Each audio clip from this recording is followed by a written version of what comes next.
Olha para a pessoa que está do teu lado. Fala com ela aí.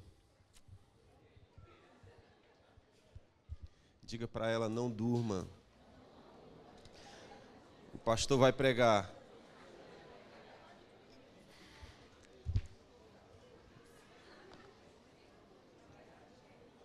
Tem um espírito estranho, irmãos, daqui na tarde, de tarde.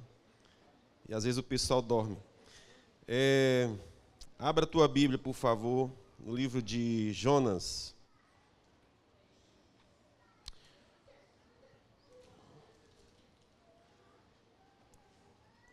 Hoje é culto da família, você convidou alguém para vir para cá?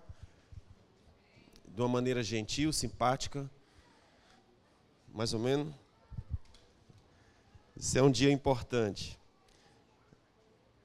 Muito bem. Jonas, capítulo 1. Quantos abriram? Muito bem, o tempo já está rolando.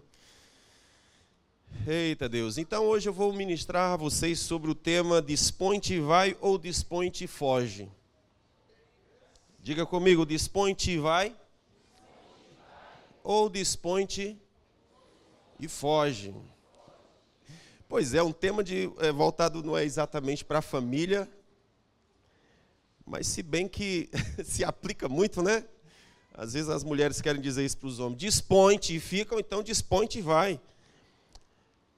Mas faz alguma coisa, te alinha, né? Mas hoje, gente, nós vamos conversar um pouquinho sobre a história de Jonas.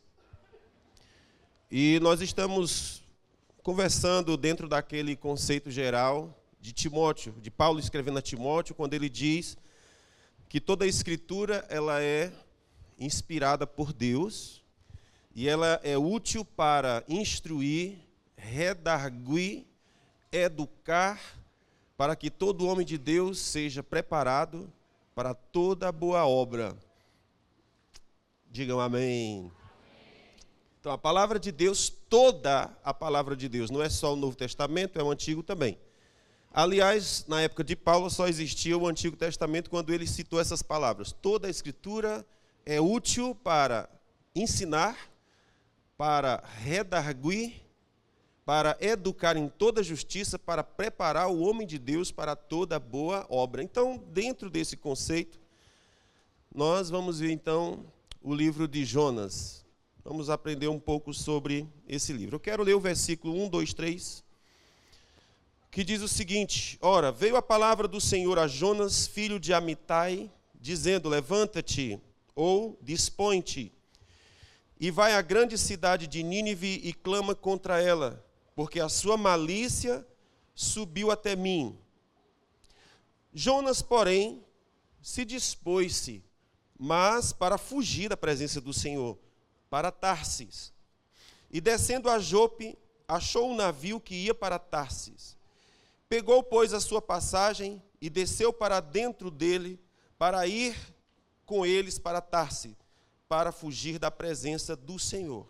Mas o Senhor lançou sobre o mar um grande vento, e fez-se no mar uma grande tempestade, de modo que o navio estava a ponto de despedaçar-se. Eu achei muito engraçado, muito bem humorado, o início desse livro. Ele foi escrito pelo próprio Jonas, é uma autobiografia. Eu acho muito engraçado porque ele começa dizendo, veio a palavra do Senhor a Jonas, dizendo, dispõe-te e vai. Aí o versículo 2 diz, e ele se dispôs, mas para fugir. Eu digo, mas é muito gaiato, é muito filho da mãe, um cabra desse. Então ele escreve o livro, descreve uma elegância muito legal a história do livro de Jonas, né? Como ele expõe a história. O problema é que o Jonas ele é um espelho meu e seu. Ele narrou a sua história, mas a sua história ilustra a minha e a sua. Ilustra a nossa história. A história de Jonas é uma história muito curiosa. É uma história que a gente costuma colocar no departamento infantil, uma imagem que choca, que atrai as crianças, que é exatamente a baleia que engoliu Jonas, não é? Então, no departamento infantil, normalmente deveria existir uma cena do Mar Vermelho, uma cena do Sansão abrindo a boca do leão, é do leão mesmo, a baleia engolindo lá o Jonas. São essas figuras bem caricatas, né? O monte lá onde Jesus ressuscitou, o túmulo, a pedra do túmulo.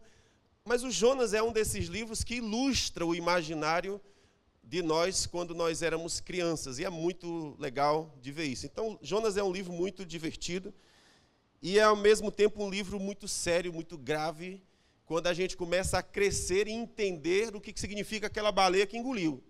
Por que engoliu? Que diabo que ela estava fazendo ali? Né? E aí a gente entende a gravidade das coisas. Então, o livro de Jonas, ele trata sobre o desafio de nós vivermos o chamado de Deus e de nós entrarmos na obediência daquilo que Deus quer de nós. Porque boa parte vão estar se dispondo para fugir e não se dispondo para ir. Antes da gente entrar propriamente na história de Jonas, eu queria falar sobre algumas coisas nessa nossa introdução, que primeiro é sobre o peixe que engoliu Jonas.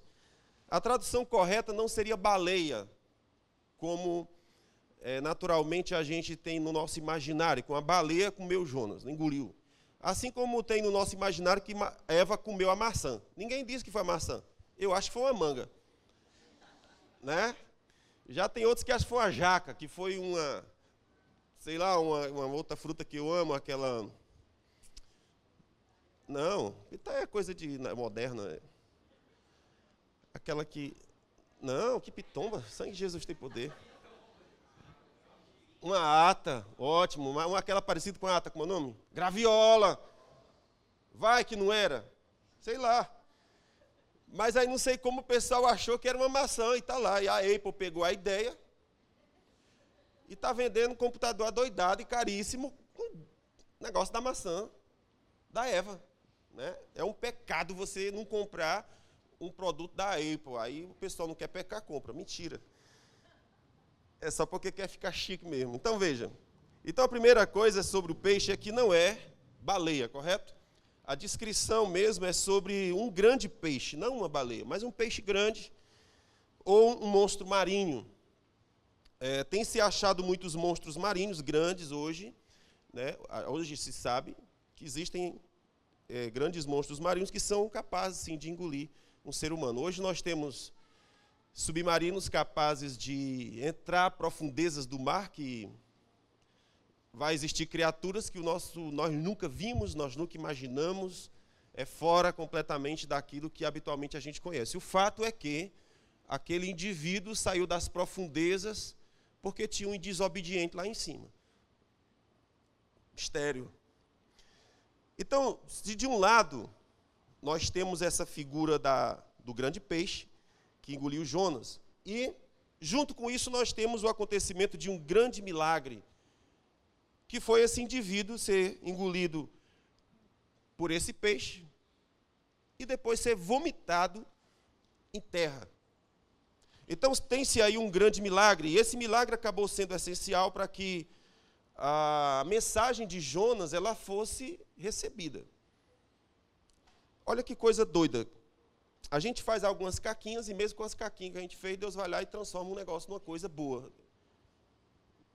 Tá bom. Você vê aqui, então, olha só. O cara foi engolido por um peixe e o fato de ter sido engolido pelo peixe contribuiu assombrosamente para que a sua mensagem fosse recebida. Jesus disse em Lucas 11:30, porque assim como Jonas foi sinal para os ninivitas, assim também o Filho do Homem será para esta geração. Isso aqui é forte, mas nós vamos falar sobre isso depois. Ou seja, o Jonas, o que aconteceu com ele, se tornou um milagre tão notório, que quando ele chegou em Nínive e começou a pregar, não tinha como o povo ignorar a sua mensagem. Porque é tipo assim, aquele cara estava fugindo para um lugar distante, um peixe comeu ele, vomitou na nossa praia, e agora ele veio pregar para nós. Como é que eu vou ignorar a pregação desse homem? Toda a cidade estava trêmula no coração, querendo dizer, cara, não pode ser mentira, não pode ser um profeta doido, Não pode ser um abestado que veio do nada pregar para nós. Deve ser de fato como ele disse.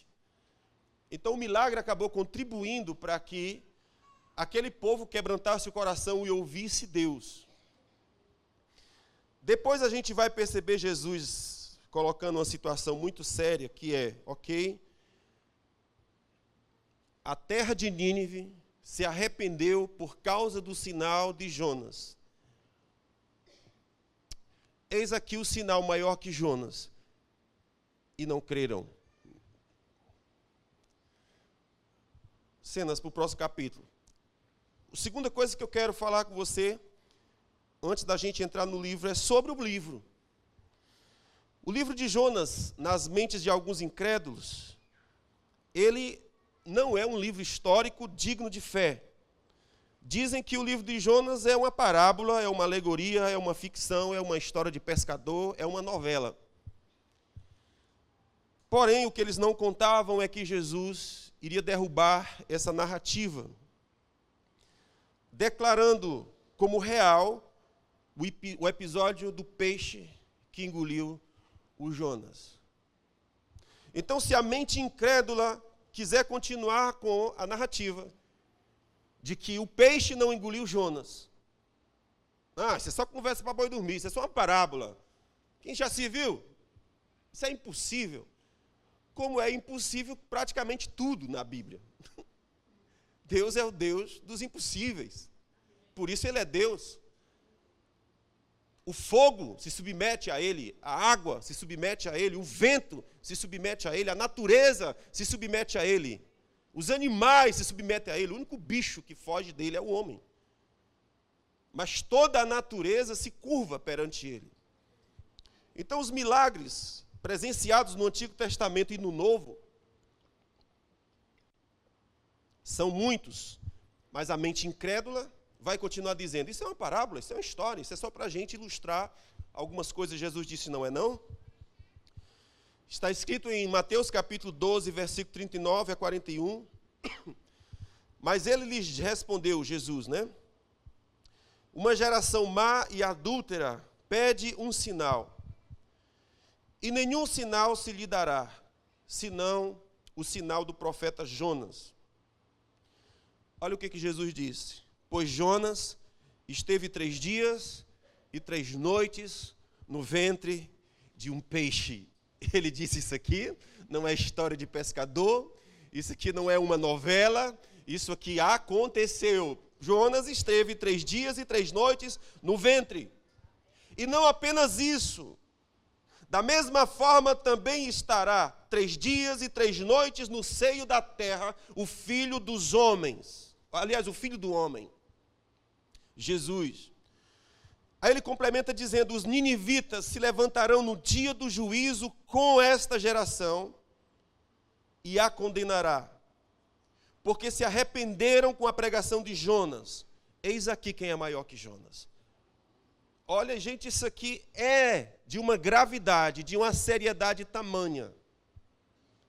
Porque o que Jesus está dizendo que Jonas foi um milagre incrível, extraordinário.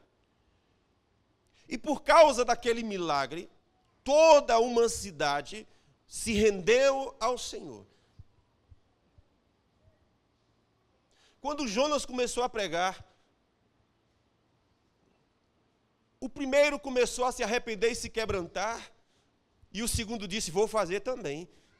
E o outro, vou fazer também. E foram se arrependendo até que chegou no palácio, e o rei ouviu a conversa que Jonas estava pregando, e o Jonas disse, pois então agora eu também vou me arrepender, e digo mais, até o jumento da nossa terra vai jejuar. Vai jejuar os homens, os jumentos, os cavalos, camelo, galinha, tudo. Vai ficar de jejum. Porque quem sabe, Deus mudará de ideia. Na pregação de Jonas não tinha essa possibilidade de arrependimento. Deus simplesmente estava anunciando um juízo. Daqui a 40 dias vai acontecer. Não tinha a possibilidade de Deus mudar de ideia.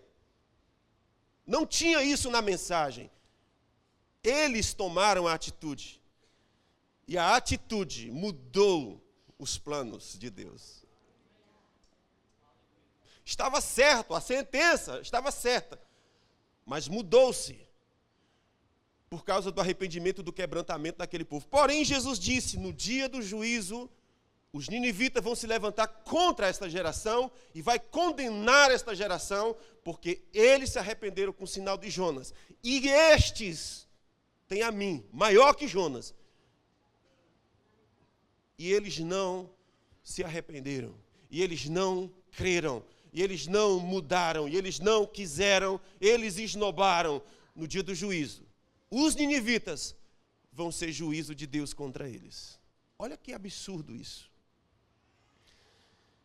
Então Jonas se tornou o sinal de Jesus. O seu engolimento pelo peixe se tornou o sinal de Jesus, que passaria 3 dias e 3 noites no ventre da terra e depois ressuscitaria.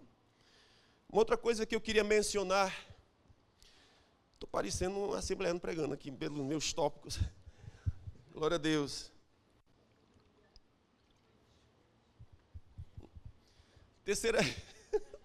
Terceiro tópico que eu quero mencionar é sobre o nome Jonas. Já mencionei sobre, deixa eu pescar aqui de novo, sobre o peixe. Está claro que não era uma baleia. Falei sobre o livro. Ele não é um livro de alegoria, ele não é um livro de narrativas, de um romance, mas uma história de fato, real, foi assim que aconteceu. Jesus mesmo atestou a autoridade. E por último eu queria mencionar sobre o nome Jonas. O nome Jonas significa pombo. E é interessante porque esse nome pombo, ele parece uma ironia. Eu acho engraçado, a Bíblia é engraçada. Ela tem uns aspectos irônicos, porque de pombo, Jonas não tem nada.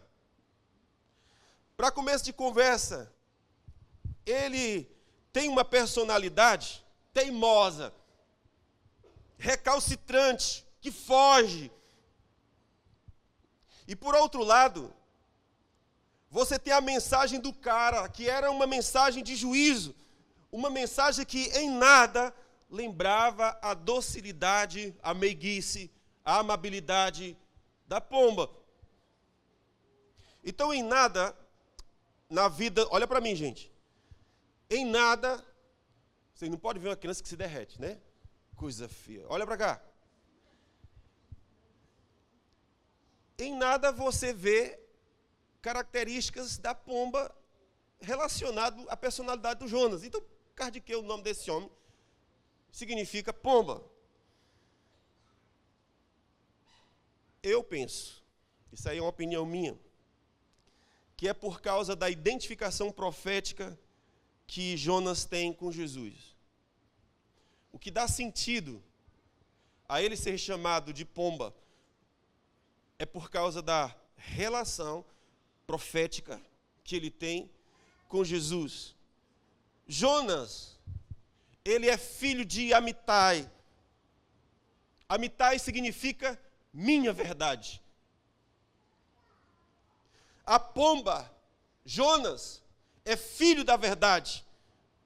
Jonas é um profeta gerado para a verdade, pela verdade, para divulgar a verdade, comprometido com a verdade. Outra curiosidade sobre o Jonas é que ele foi o primeiro profeta enviado às nações pagãs. Nunca houve, em toda a história de Israel, nenhum profeta que fora enviado às nações pagãs. Todo profeta que se levantava era enviado ao próprio povo de Deus, Israel, Judá, mas nunca a uma nação fora de Israel.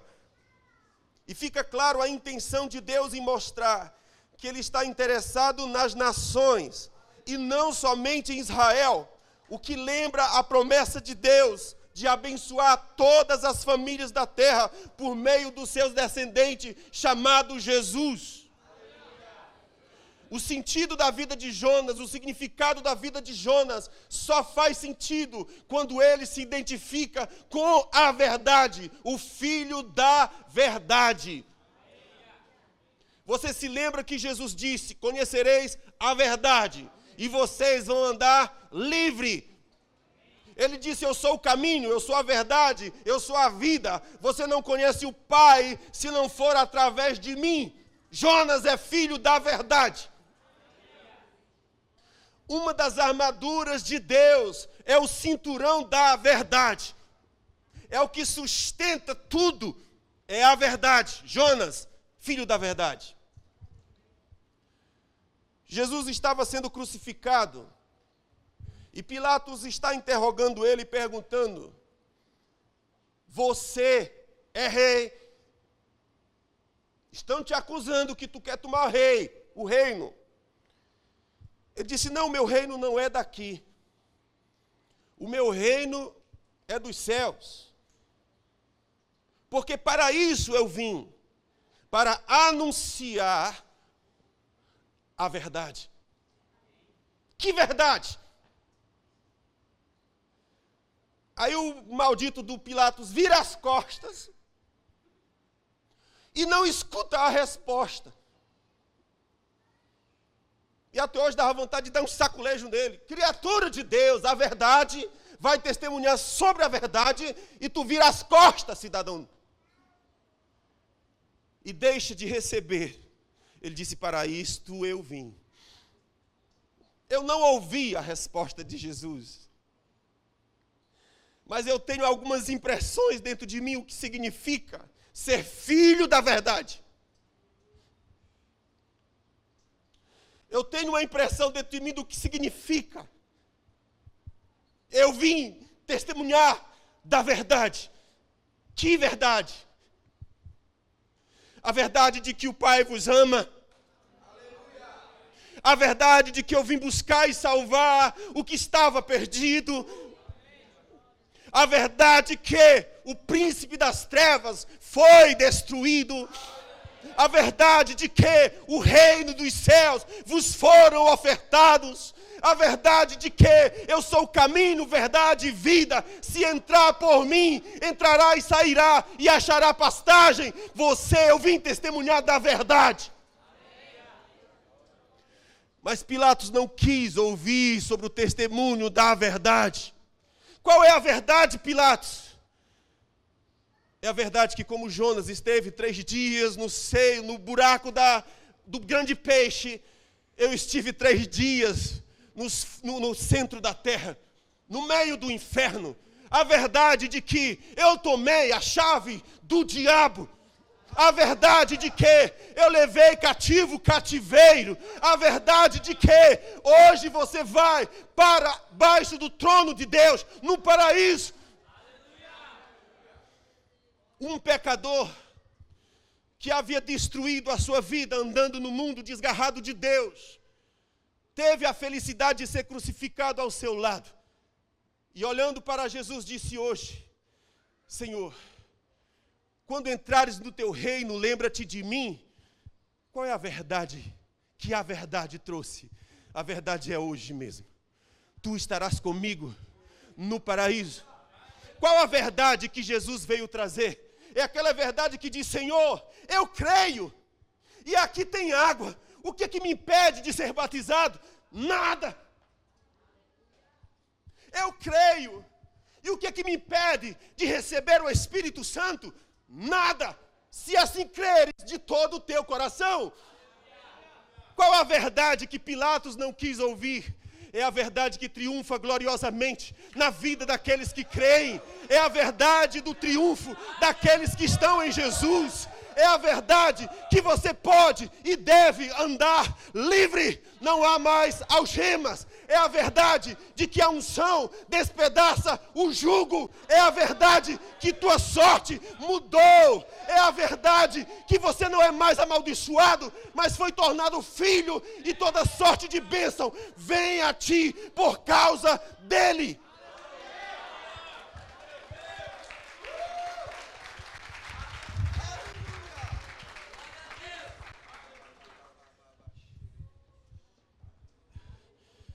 Jonas é filho da verdade. Filho de Amitai. Aleluia. E nisso ele se identifica com Jesus. Ele é a verdade.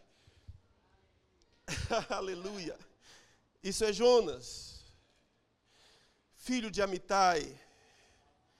Uma outra curiosidade sobre Jonas é que ele morava em Gat-Hefer, que fica pertinho de Nazaré, onde Jesus morava. Jonas morava em Gat-Hefer. Está em 2 Reis 14, 25. Aquele que era um sinal do Filho de Deus morou pertinho dele. Uma outra curiosidade sobre Jonas é que a Bíblia diz que ele desceu a Jope e ali pegou um barco para fugir para uma outra nação, a fim de não pregar a mensagem de Deus. Curiosamente, essa mesma cidade de Jope, 800 anos depois, Pedro sobe ao eirado para orar. Era hora do almoço, o feijão não saiu no horário que devia, e um peso de oração veio sobre Jonas. E a Bíblia diz que ele orou, ele subiu para orar. E quando começou a orar, a Bíblia diz que veio um êxtase sobre ele. E ele teve uma visão que descia um lençol, 4 pontas, alguém agarrando 4 pontas, e dentro desses lençóis, todo tipo de répteis, quadrúpedes, aves, que eram imundas para os judeus, que os judeus não comiam. E enquanto Pedro estava tendo essa visão, ele ouviu uma voz que dizia: levanta, mata e come.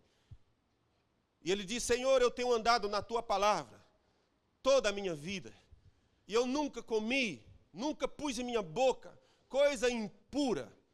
Deus lhe responde: não chame impuro aquilo que eu purifiquei.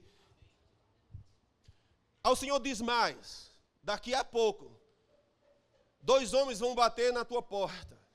Não temas, siga-os. Eu tenho algo para fazer.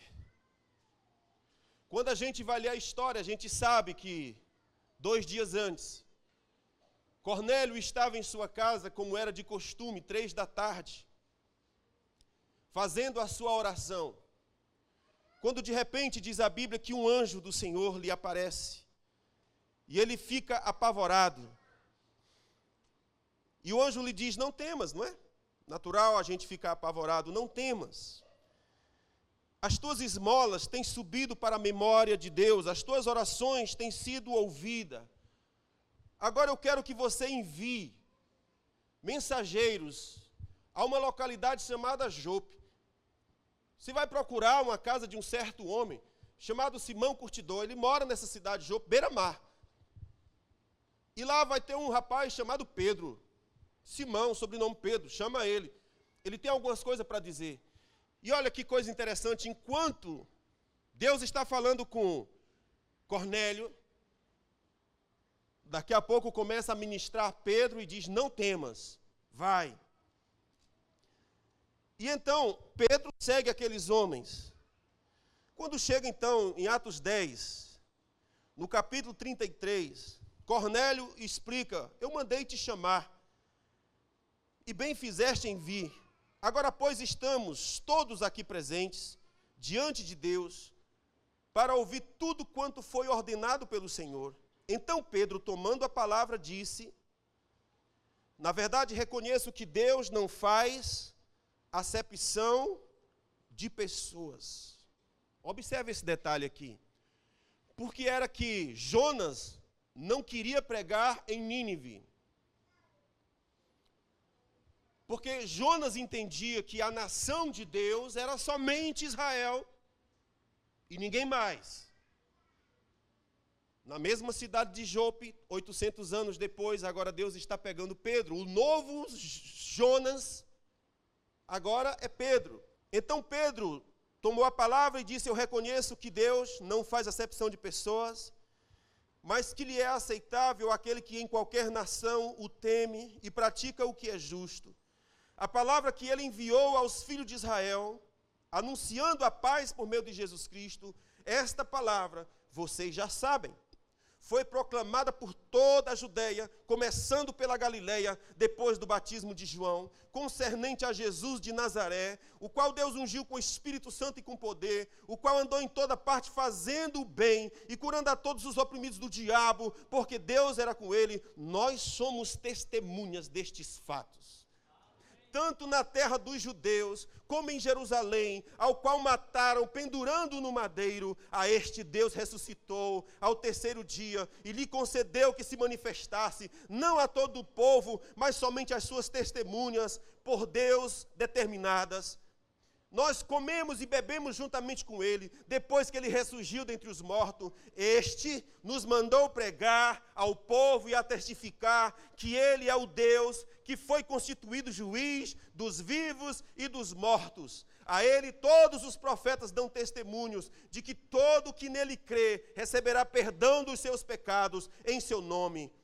Enquanto Pedro ainda dizia estas coisas, desceu o Espírito Santo sobre todos os que ouviram a palavra. Os crentes que eram da circuncisão, todos quantos tinham ido com Pedro, ficaram maravilhados de como também sobre os gentios Deus derramou o Espírito Santo, porque ouviram falar línguas e magnificaram o nome de Deus. O que é que está acontecendo aqui? A porta do Evangelho se abriu aos gentios. Quando Deus enviou Jonas para pregar a nação de Nínive, ele desceu para Jope, mas não para fazer o que Deus havia mandado, mas para fugir para longe. Olha que coisa interessante, 800 anos depois Deus pega exatamente a mesma cidade de Jope, e agora para abrir o evangelho para os gentios, para que eles recebessem remissão dos seus pecados e pudessem receber o Espírito Santo. Então Jonas se identifica com Jesus nesse aspecto missionário. Jope é essa cidade importante na vida desse profeta. Por fim, a história de Jonas é uma grandiosa figura da ressurreição de Jesus ao terceiro dia. Pois como Jonas esteve 3 dias e 3 noites no ventre do grande peixe, assim estará o Filho do Homem 3 dias e 3 noites no seio da terra. Amém? Terminamos a introdução, vamos à palavra. Jonas capítulo 1.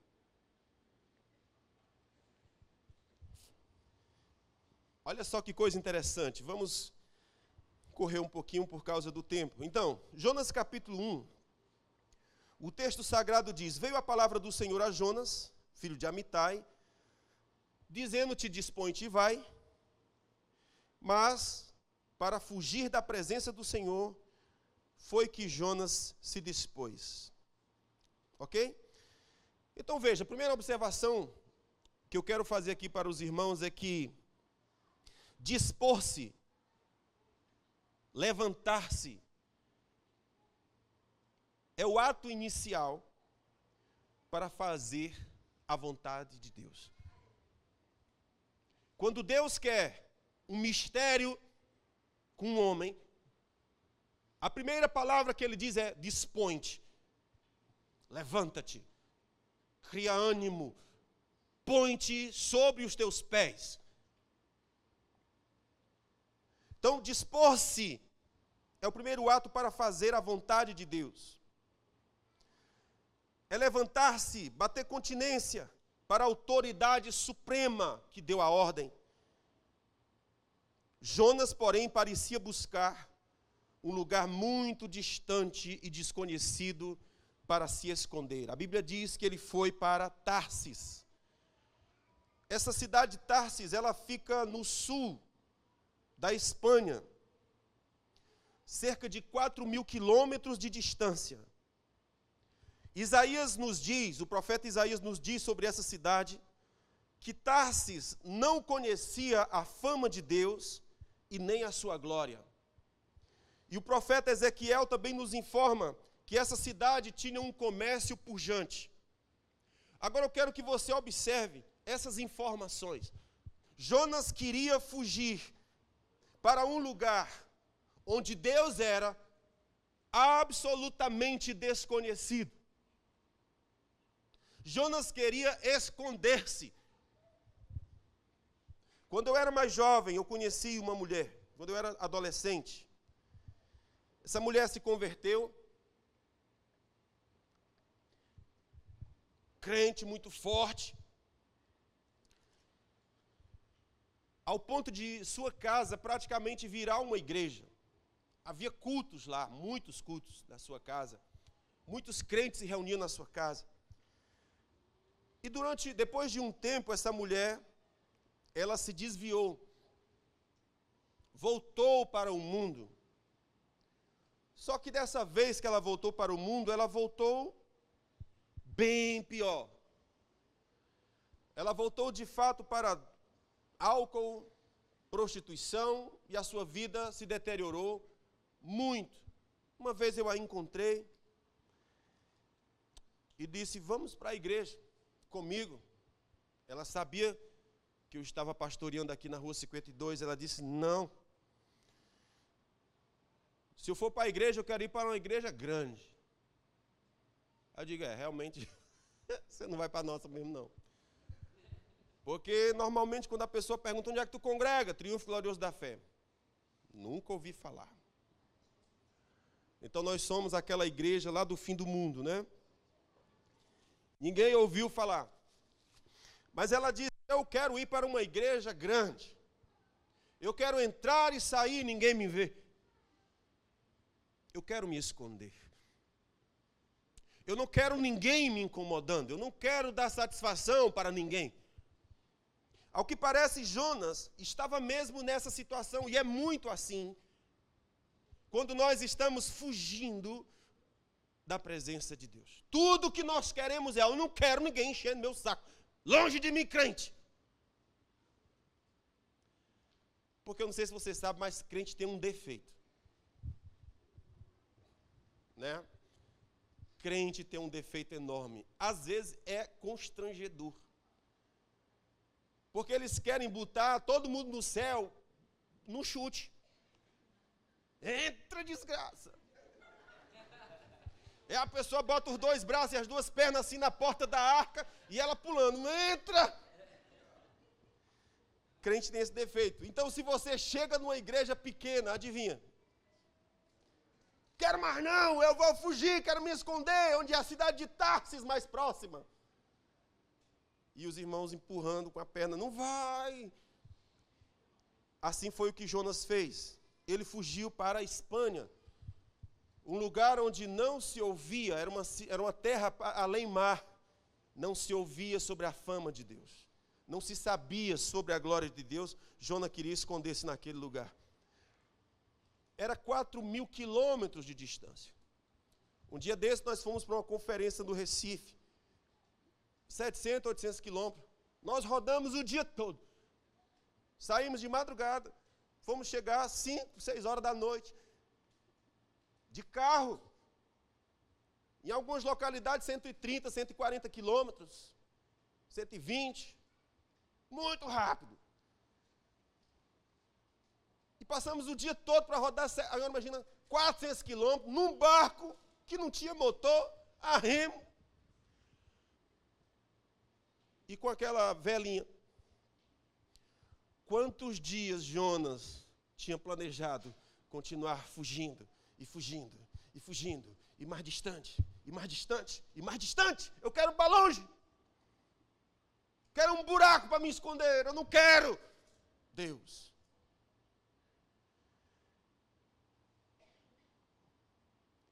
Assim como uma pergunta que para mim é curiosa é sobre como é que foge da presença. É muito legal isso aqui, porque como é isso? Porque você veja que a Bíblia diz que ele se dispôs, mas para fugir da presença. Na época que Jonas escreveu isso aqui, o salmista Davi já tinha escrito o Salmo 139. E no Salmo 139 o Senhor diz: ó, Davi, A palavra nem chegou na tua boca. Eu já sei. Quando tu se deita, eu sei. Quando tu se levanta, eu sei. Quando tu anda, eu sei. Se tu fores para além mar, eu sei. Se tu disseres, vou me esconder no lugar mais escuro, a escuridão brilha como a luz diante dos meus olhos. Davi disse, então eu vou para o inferno. Também te vejo lá. Para onde mais fugirei? Eu vou para o céu. É minha casa. O salmista Davi já tinha dito, lindão, esse projeto está falido. Porque não há um lugar em que tu possa se esconder da minha presença. Mas apesar de ser impossível isso, o texto está dizendo que ele se dispôs a fugir da presença.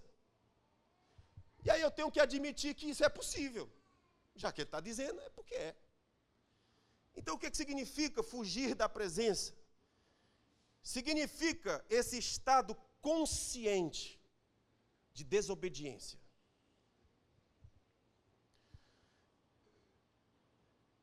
É uma separação, uma independência, um rompimento com a vontade de Deus. Eu não te quero. A gente encontra também, em alguns personagens da Bíblia, esse mesmo episódio. Por exemplo, Caim, capítulo 4 de Gênesis. Depois que ele matou seu irmão, 4:12 de Gênesis, a Bíblia fala, quando tu, Caim, lavrares a terra, ela não dará sua força. Escuta a expressão, fugitivo serás na terra. Versículo 13, então disse Caim ao Senhor, é maior a minha punição do que eu posso suportar. Por que isso é assim? Porque nós não fomos criados para estar distante da presença. E se nós fugirmos da presença, o nosso fardo se torna mais difícil do que nós podemos suportar. Muitos dos problemas e angústias e depressões que passamos, nada mais é do que a ausência da presença. Eu estou culpando Deus e o mundo pelos meus problemas. E o único problema real é, você foge. Você se dispôs, mas não para correr para a presença, mas para correr da presença. Caim disse, meu fardo se tornou mais pesado do que eu posso suportar. Olha o que diz o versículo 14, eis que hoje me lanças da tua face, também da tua presença estarei escondido. Ah, que desgraça, gente. Você consegue imaginar o que é isso? Da tua presença eu estarei escondido. Mas não dá para se esconder de Deus. Como é que alguém pode entrar nesse estado? Porque deliberadamente ele disse, eu não quero. O Senhor disse, o pecado está na porta, domínio. Eu não quero. Se tu procederes bem, não é certo que tu serás aceito? É, mas eu não quero. Temos também um caso de Adão e Eva.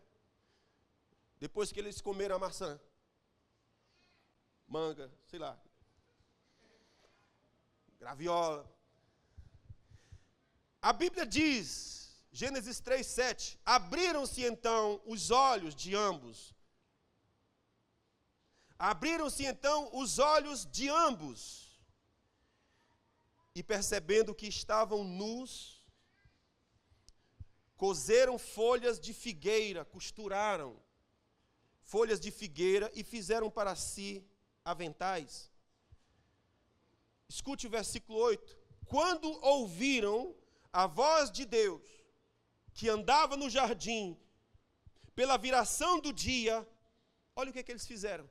Esconderam-se da presença. Esconderam-se da presença do Senhor, o homem e a sua mulher, por entre as árvores. Então, da mesma forma que aconteceu com Adão e Eva, que aconteceu com Caim, agora com Jonas. Dispõe-te, Jonas, vai a Nínive. Ele se dispôs, mas para fugir da presença. Mas olha o que a Bíblia fala. Mas o Senhor lançou sobre o mar um grande vento, e fez-se no mar uma grande tempestade. O navio estava a ponto de se despedaçar. Eu quero que você observe um detalhe. Quem foi que trouxe o vento? Interpretação de texto. Prova de português. Enem. Mas o Senhor lançou sobre o mar um grande vento. Fez-se no mar uma grande tempestade. O navio estava a ponto de despedaçar-se. Pergunta: quem trouxe o vento? Alternativa 1, o diabo.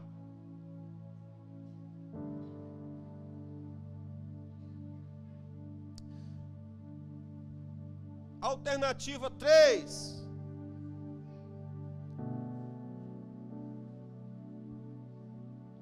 um evento da natureza, normal. Alternativa 3, 2, 3, já 3 já. 2, sei lá.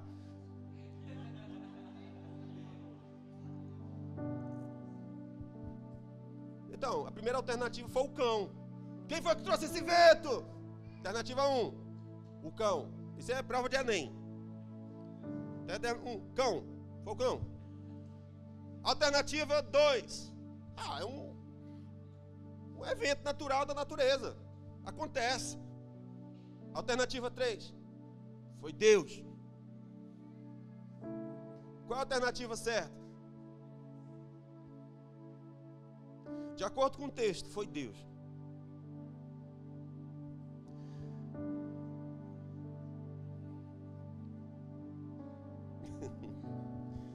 Como assim o Senhor mandou um vento?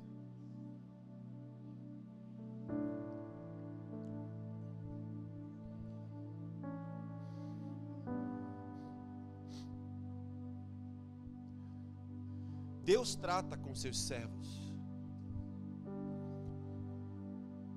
É certo que nós precisamos distinguir, porque nem todo vento que se levanta é Deus. Muitos ventos que se levantam é de fato o diabo. E eu tenho que discernir quando é uma coisa e quando é outra. E existem vendavais na vida que nem é Deus e que nem é o diabo, é eu mesmo.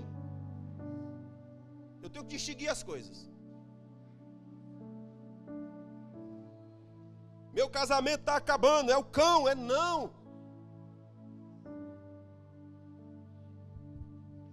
Muitas vezes as pessoas não precisam nem do cão, deixa que eu mesmo estrago. Tem uma musiquinha que diz, né, não sei o quê. Não preciso de ninguém para fazer, né, não tem isso?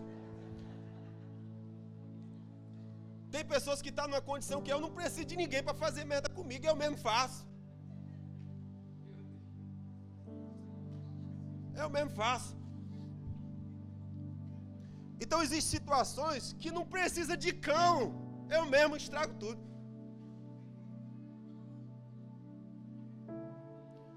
Mas nesse caso específico, era Deus que estava tratando com o seu povo. Era Deus que estava tratando com o profeta Fujão. Ei, deixa eu te dizer, Deus trata com o seu povo.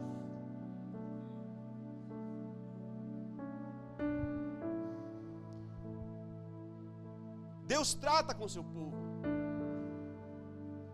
Deixa eu ler um texto aqui contigo.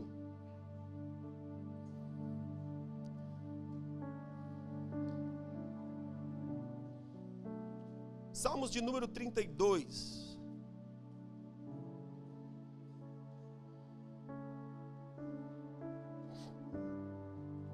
salmista Davi diz assim: bem-aventurado aquele cuja iniquidade é perdoada, cujo pecado é coberto.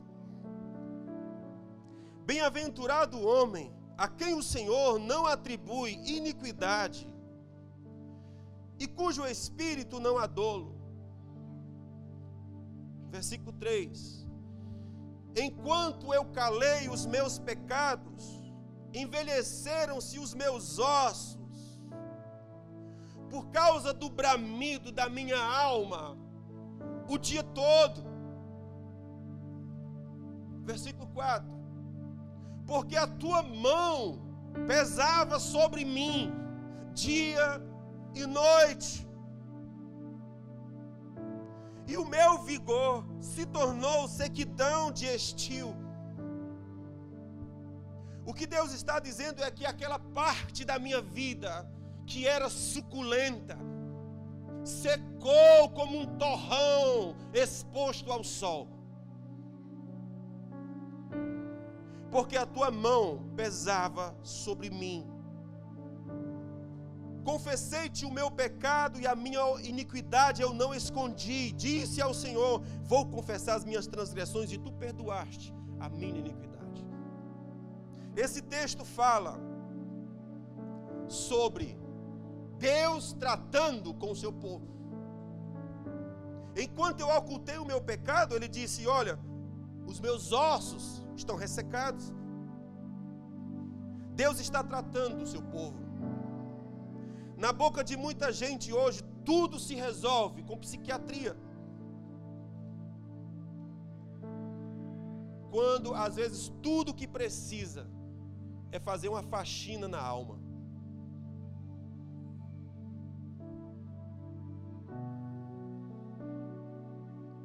Eu vou para o psicólogo, estou dizendo que você não vá não. Eu sou conselheiro pastoral. E quem se aconselha comigo, quando eu olho, eu digo: você tem que ir para o psiquiatra, tem que ir para o psicólogo, porque eu sou pastor, eu tenho a minha parte, eu tenho a minha área de atuação.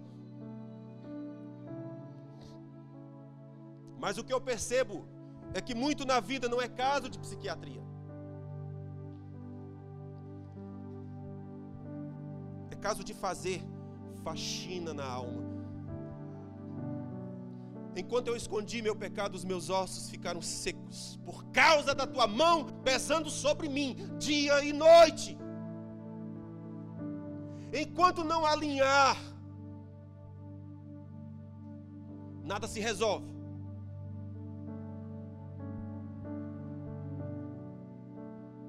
Nós atendemos o caso de uma mulher muito curiosa. A mulher chegou para enlouquecer. Quem visse dizia: é psicólogo, é psiquiatra. Graças a Deus ela foi para o pastor. Quando ouvimos a mulher, havia um problema com seu pai desde a infância. Eu disse: a senhora vai ter que ir para lá. O velhinho já tem 80 e tantos anos. É muito longe, eu não tenho dinheiro. Te vira. O problema é teu. Vai de jumento, vai de cavalo, vai de pé, vai de joelho, não importa, o problema é teu. Dá teus pulos.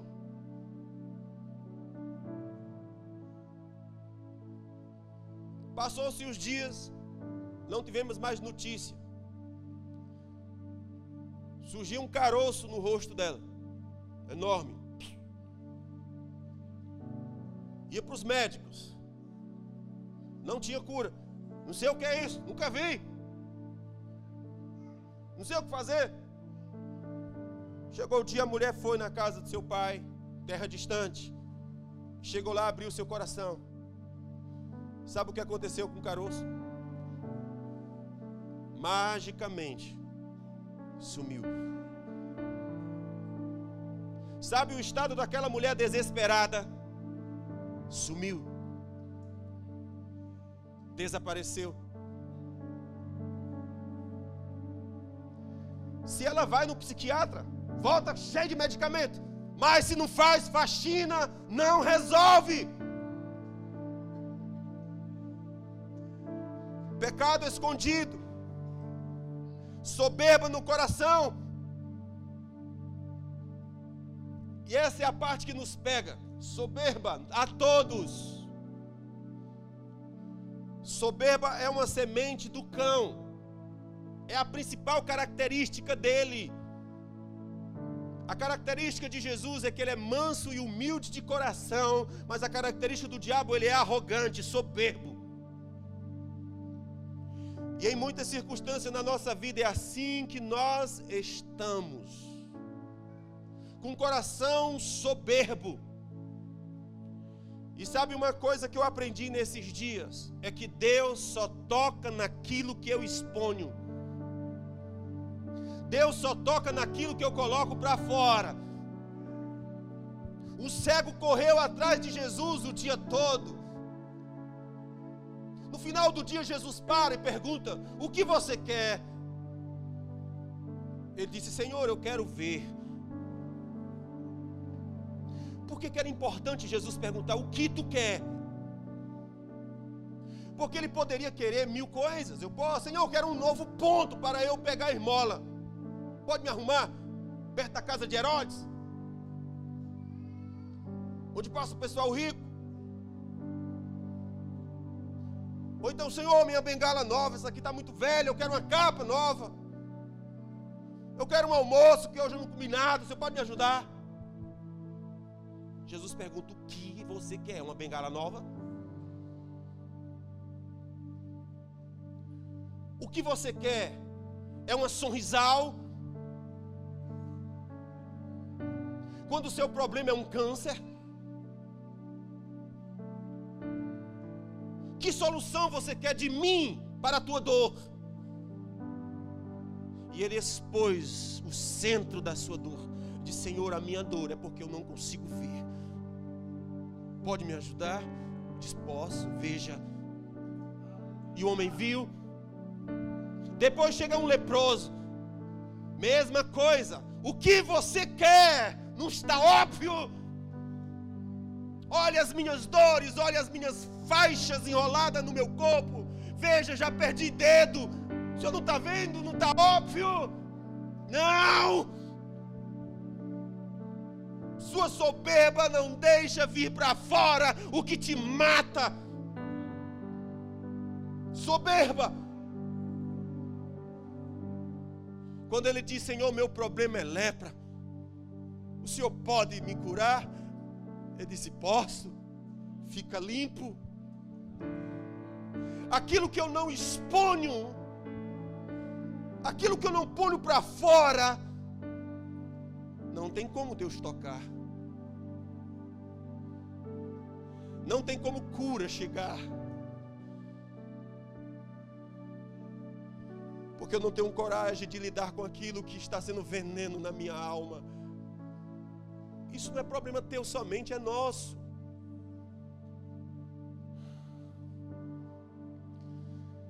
Algumas outras situações, as pessoas estão fugindo do chamado de Deus para a salvação.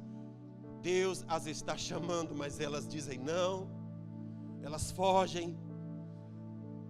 Não, eu não quero não. E Deus chamando, e Deus dando chance, e Deus abrindo porta, e Deus mandando pregador, e Deus mandando profeta, e Deus levantando pessoas com faixas, Deus levantando pessoas com bandeira, dizendo: o teu tempo está cumprido. E ela diz: não quero.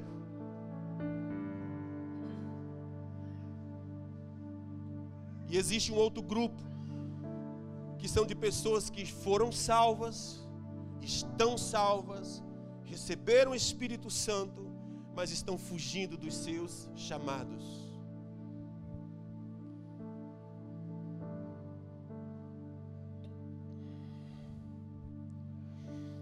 Eu é que sei os pensamentos que tenho a vosso respeito, pensamentos de bem, não de mal, para vos dar um futuro e uma vida cheia de esperança. E eu quero que você observe o que esse Salmo 32 disse. Ele falou: a minha vida se tornou uma sequidão. a parte suculenta da minha vida, ela se tornou um torrão seco.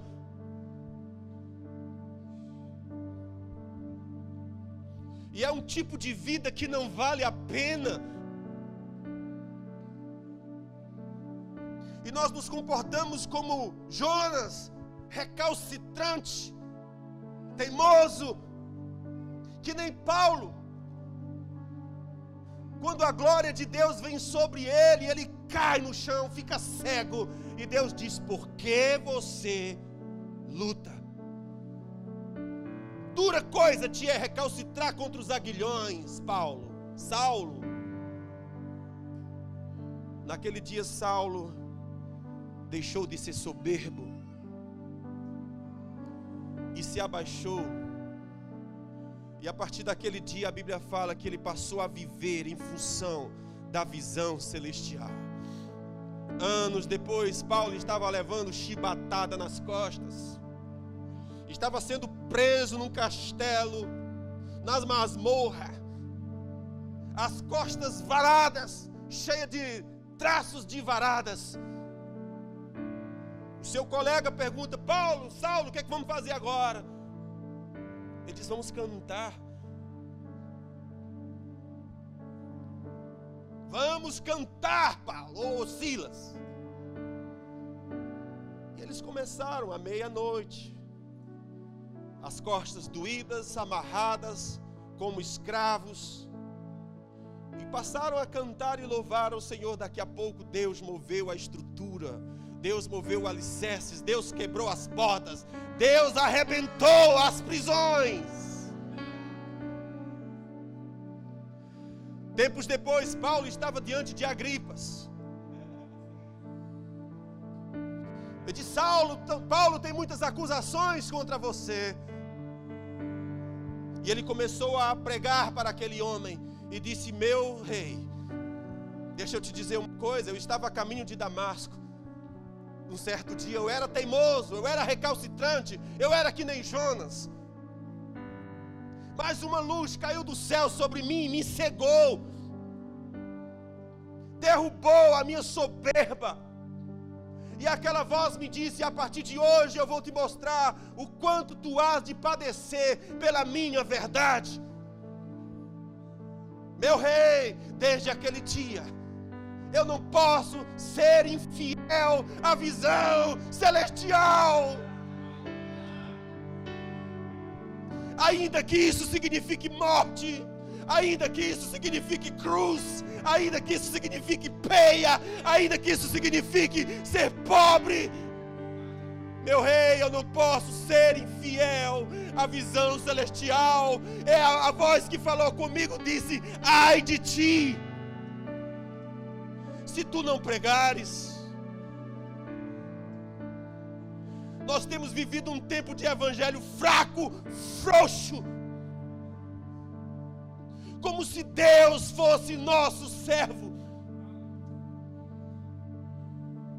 Mas Ele ainda é Senhor, Ele ainda é o soberano, Ele ainda é o que manda, Ele ainda é o que derruba o soberbo.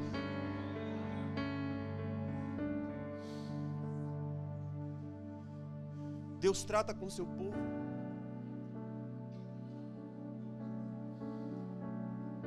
Foi Ele que levantou o vento, foi Ele que levantou a tempestade.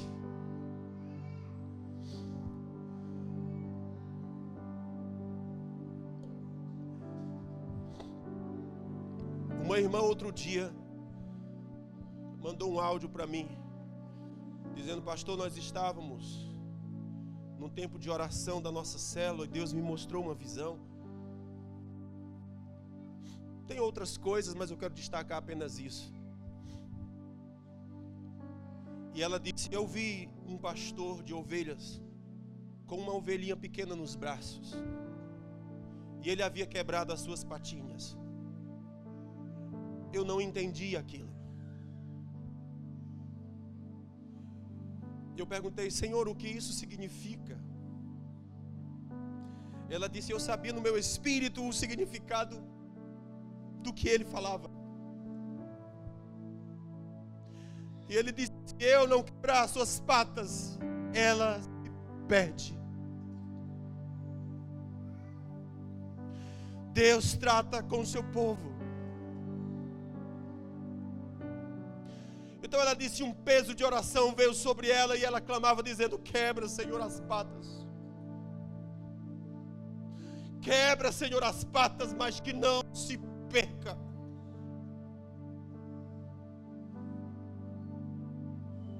Foi Deus que mandou o vento, foi Deus que mandou a tempestade, Ele mandou. E o barco estava para quebrar-se, para afundar, por causa da tempestade. E a Bíblia diz que a situação não melhorava. Mas a situação se agravava mais e mais. É muito doido isso aqui.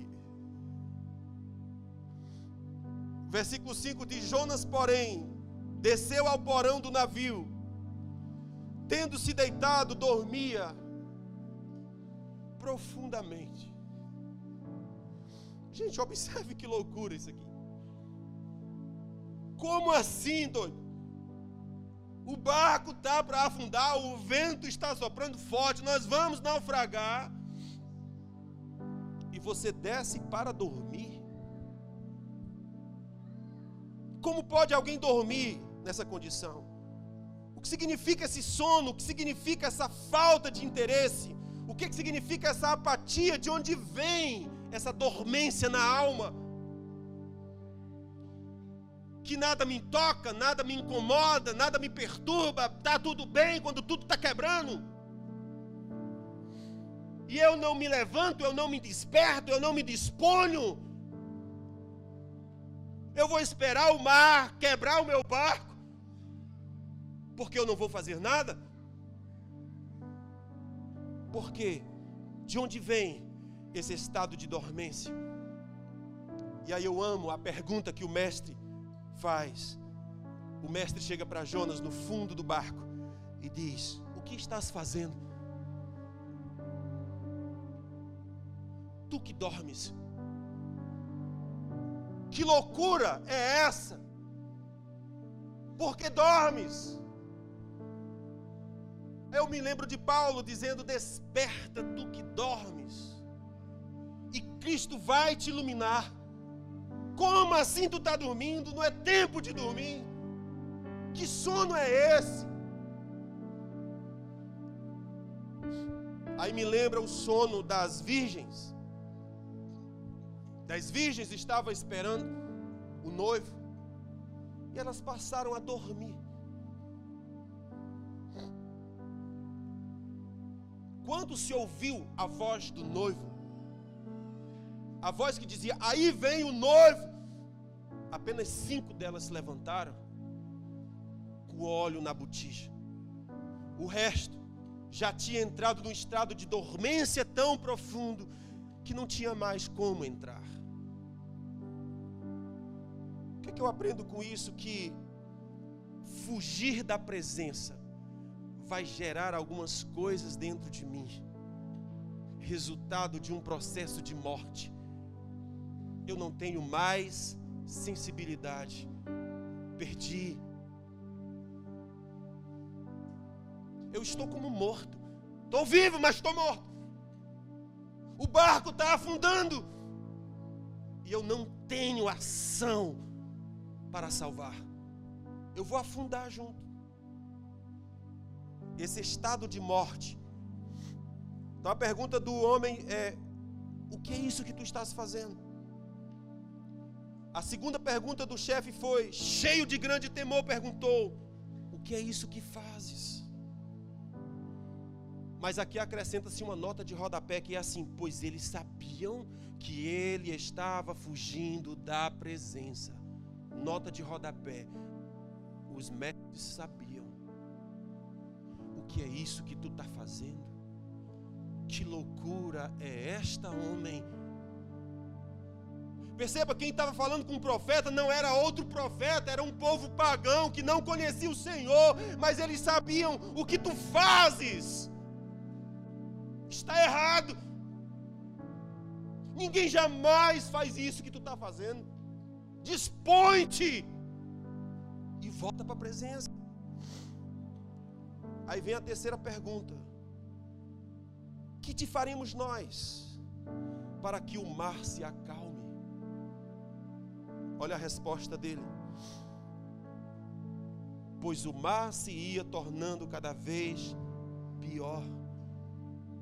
Se nós insistirmos na teimosia de fugir, o mar se tornará cada vez pior. Eu vi uma frase que ela dizia o seguinte: nunca ajude um coitado sem saber o porquê. Não vou entrar profundo nisso aqui porque não temos mais tempo. Nunca ajude um coitado sem saber porquê. Em algumas circunstâncias você vai estar lutando contra Deus, porque Deus está tratando. O que é que a gente faz então? Lance-o no mar.